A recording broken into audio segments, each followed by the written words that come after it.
Orang-orang yang memakai celana di atas mata kaki, mereka katakan Wahabi. Orang-orang yang memanjangkan jenggotnya, mereka katakan Wahabi. Orang-orang yang berniqab, bercadar, mereka katakan itu istrinya Wahabi. Adiknya Wahabi, anaknya Wahabi. Baik.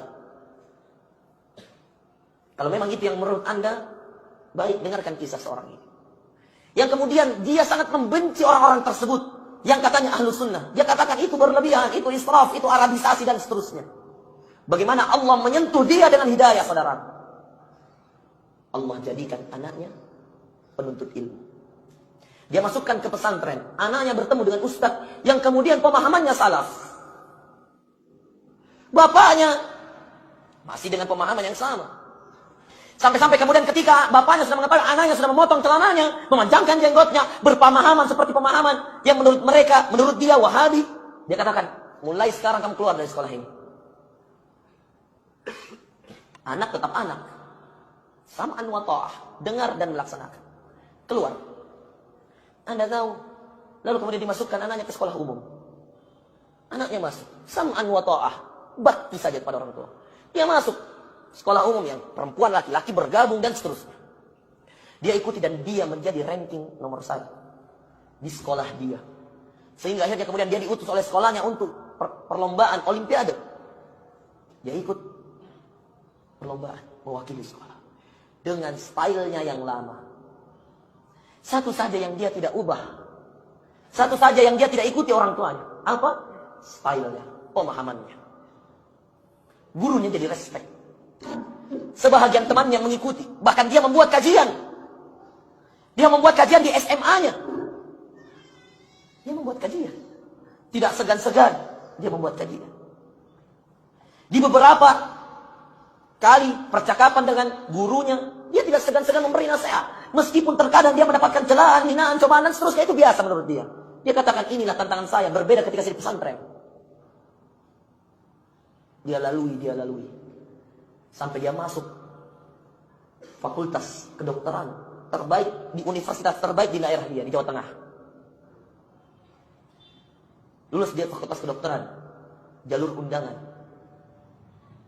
Hafalannya 30 juz, saudara. Anda mau tahu, orang yang seperti ini dia bertahan demi ayahnya. Bagaimana ayahnya tidak menangis ketika ayahnya mendapatkan anaknya lulus di fakultas kedokteran dan dengan style yang sama, lalu kemudian ayah mengatakan, coba ajarkan aku sedikit saja apa yang kau ketahui tentang pendeknya celanamu, panjangnya jenggot. Belum menjelaskan, anak sudah menangis, lalu mengatakan jangan-jangan ini adalah pintu hidayah Allah untuk ayah.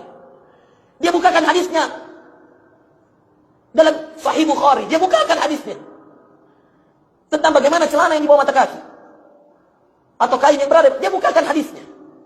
Dengan santun dia mengajar, dengan khas Jawa Tengahnya dia mengajar. Orang Solo. Dia cerita. Belum selesai satu hadis, ayahnya sudah menangis. Lalu kemudian ayahnya mengatakan, saya selama ini salah, nak. Belum selesai satu hadis. Di Sahih Bukhari.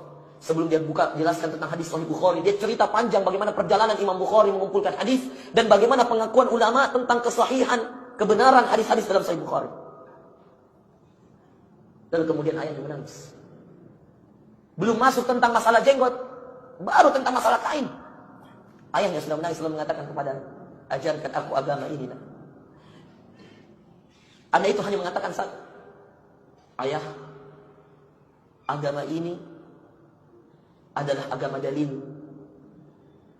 Sederhana saja ayah. Ada dalilnya, kerjakan. Tidak ada, tinggalkan.